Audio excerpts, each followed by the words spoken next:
Hello everyone, welcome to another playthrough of Surviving Mars. Today we're going to be working on domes, so this is pretty exciting. This is the last part of the tutorial, not a series, but a playthrough, I suppose. And then we're going to, I was looking at the analytics and I noticed it indicates that people are confused. Shuttles can transport resources and colonists across great distances.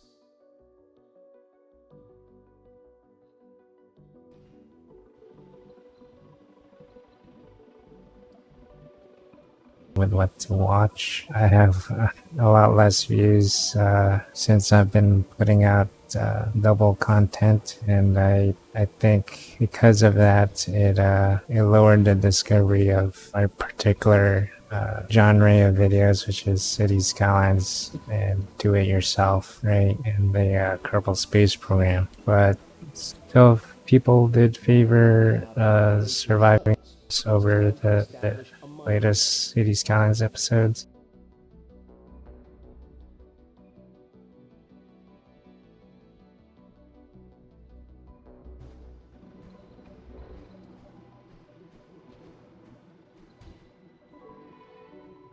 I did get more subscribers for City Skylines, but I also also don't want to since this is a new game and I kind of like it. I mean, I really like it. It reminds me of Kerbal Space Program kind of. I kind of imagine myself trying to stream this and see what I could do with it. It seems like a fun game to learn with.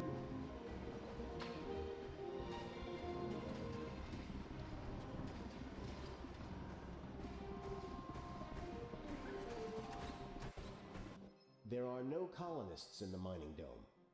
We A must chat. provide Anyway, colonists since people are a little confused with what to watch, you can choose one or the other. I didn't get any comments about which they prefer, or did get some weird. I guess there are bots leaving links. I guess there's a new kind of thing where they're sending links to a Snapchat kind of vulnerability kind of thing. colonists with desired traits and block or push out colonists with undesired ones. Near a rare metals deposit, this dome is best suited as a Which you probably shouldn't click on any links. Well, it's a general rule of thumb. You don't click on links unless you know where they're going. I could show you the site that I use to verify links that are good. I'll leave that for a different video. Back to Surviving Mars. So it's telling me about dedicated different domes, not gnomes. Got the mining dome, the research dome. There's domes for kids, domes for to sort different types of people. However, they cannot usually visit buildings in nearby domes on a daily basis unless they are connected to their own dome.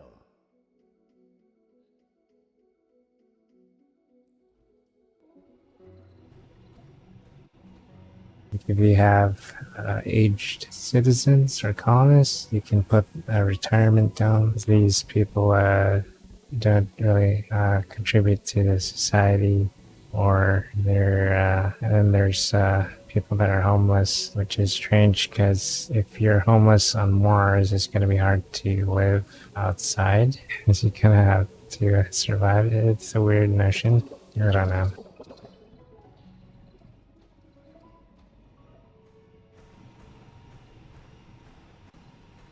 Domes positioned closely to each other may be connected with passages. But yeah, so here's the usual stuff, setting up a different dome to migrate workers. So they're telling me to create passages to transfer the people that need to work here. It seems pretty cool. These passages also transfer water, power, everything you need, resources. Pretty awesome. I eventually want to get to this point where I have colonists. So after this, here's the plan. I'm not gonna do the double content of City Skylines and Surviving Mars. I'm gonna alternate between the two. I'm gonna see how that goes. If you guys favor, after a month, I'll look at the analytics, or if you guys would leave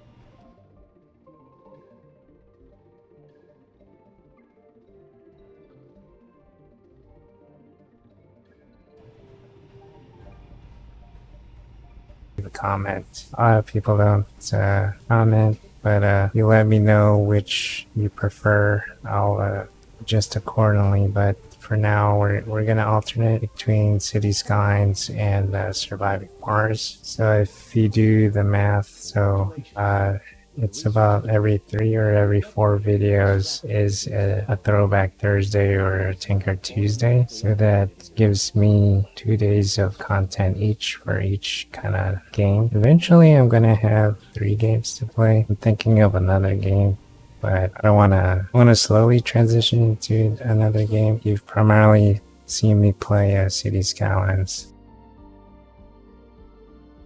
The command center is a treasure trove of information about the colony.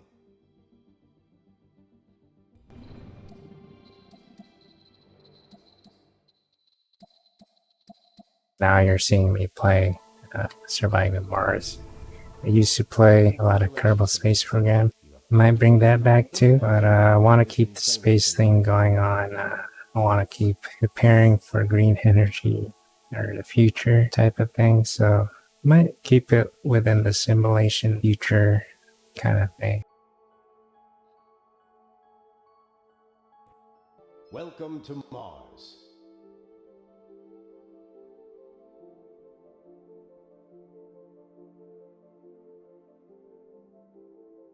Anyway, that was a quick tutorial about domes. I hope I remember everything. Probably not.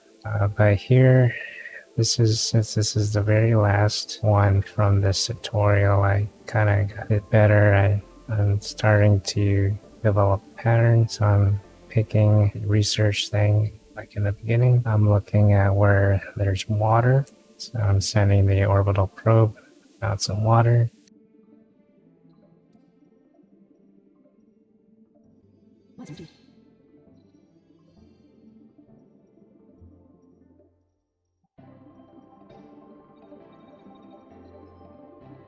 And I'm gonna see about metals, and now I'm plotting the different areas to scan all in advance, so I'm learning from the mistakes here. I got 2 milestones done.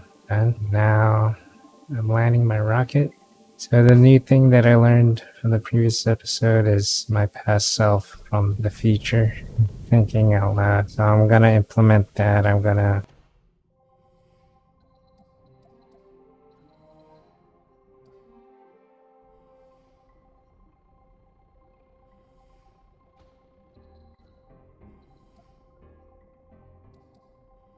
the next time I play this, we're gonna keep the map.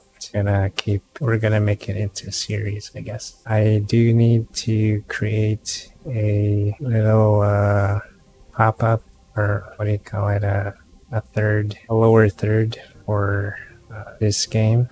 I don't have one yet for the series. Here I am. So I learned a little bit how the drones work. The drones only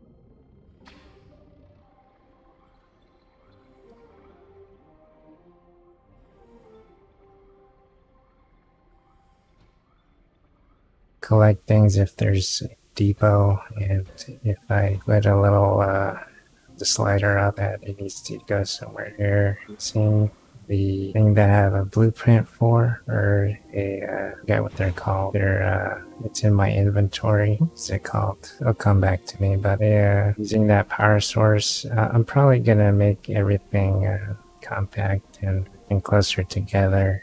So just like this.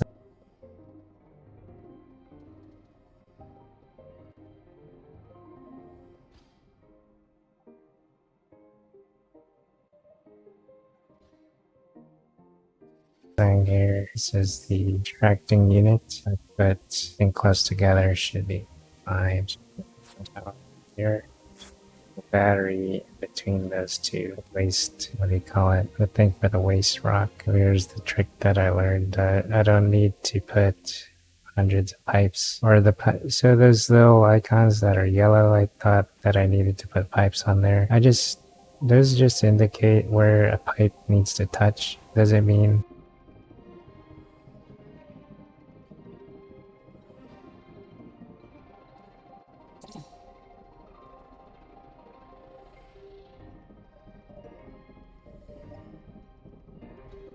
that all pipes had to be put on there. But if you want to be redundant, you can also do that. Here I am. So the power lines can go underneath the pipes too. Something I learned. These things here. The radius of this extracting unit indicates where the dust is. You don't want to put any buildings or solar panels too close to where the dust is.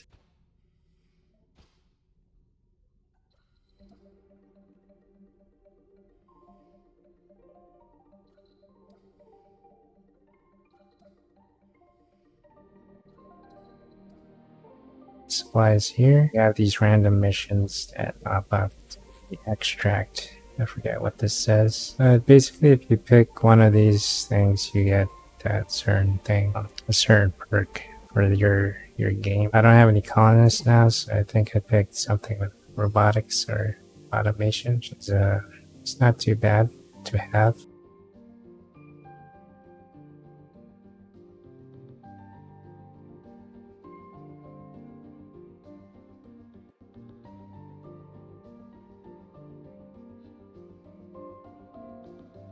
No, everything's being built, be efficient. So I don't have any explorers or I don't have any drone commanders, vehicles. Pretty much stuck on this map until I research the next thing. So this is to be a difficult game if I choose to stay with this map. I think for the next one I'm gonna choose. I need to choose. I do like this map though, so.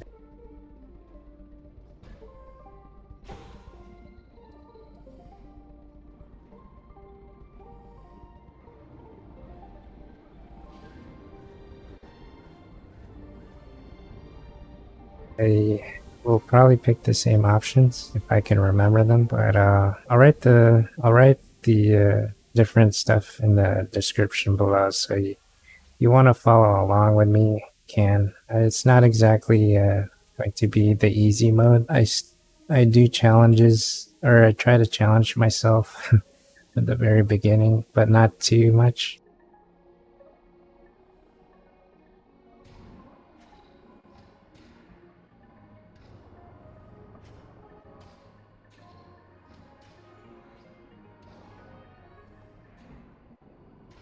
So we can consider me approaching a moderate campaign like I do in Kerbal Space Program. Here I want to put the drone commander, and I'm thinking in the future game I want to put the drone commander closer to where the rocket is, so when the rocket leaves, it's not going to take the control, because right now it's operating as the control deck for all the drones.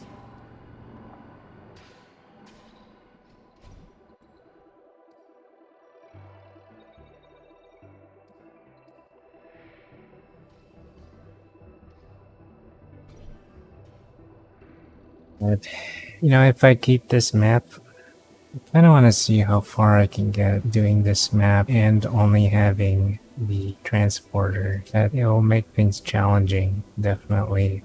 Until I unlock the research, you can send another rocket. We'll see how it goes. So you see my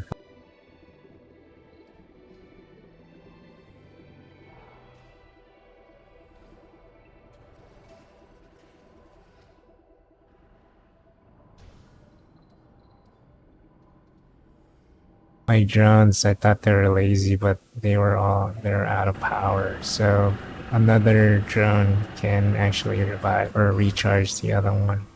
Probably why I need to put things closer to where my rocket is. Our thing is going as to plan. That we're out of power because I only have solar panels.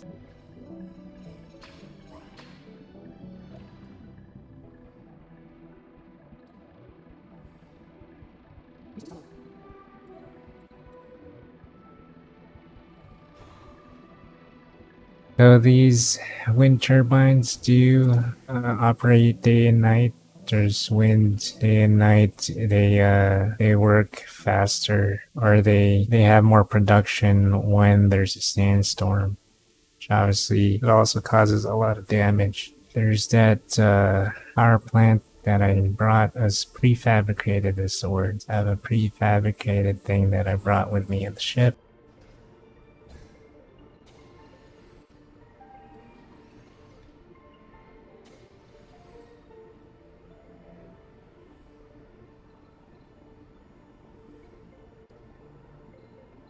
It's a power source, so if it's open, it attracts more dust and it needs more maintenance, but it provides 20 power, probably could use. So that scenario, now I remember that scenario allowed me to get a laser, which helps with the meteors and things like that.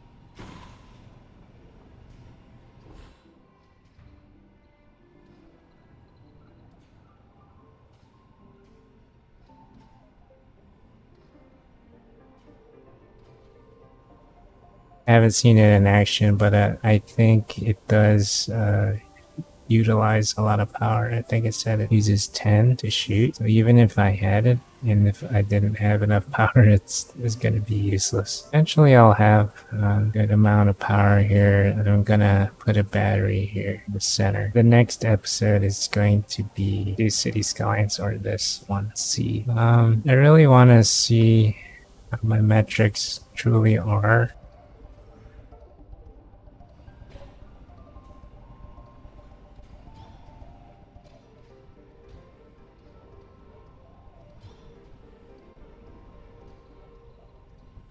I don't know why there's less views when I do double episodes or double content. It might be how the algorithm, well, when I call it an algorithm, YouTube, the way videos are discovered is multiple different things. So it's more than a single algorithm. It's a lot of different things for a lot of different areas. So I don't want to analyze why.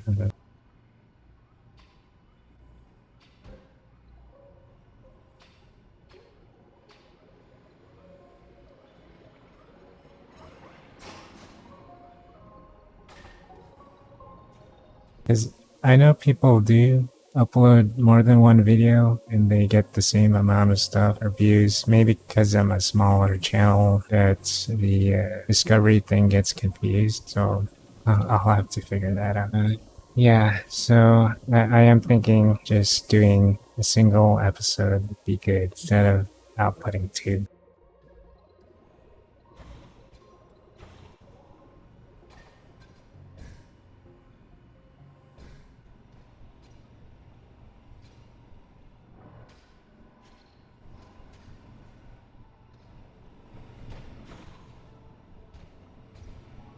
Because creating two content things is hard for me. I feel like I'm doing twice the work because these Surviving Mars episodes are really long because of the tutorial in the beginning. But after this, it's only going to be like 10 minutes. I'm going to keep it around like the City Skylines length, the hour playthrough. I managed to play only 30 minutes at night for this thing. So.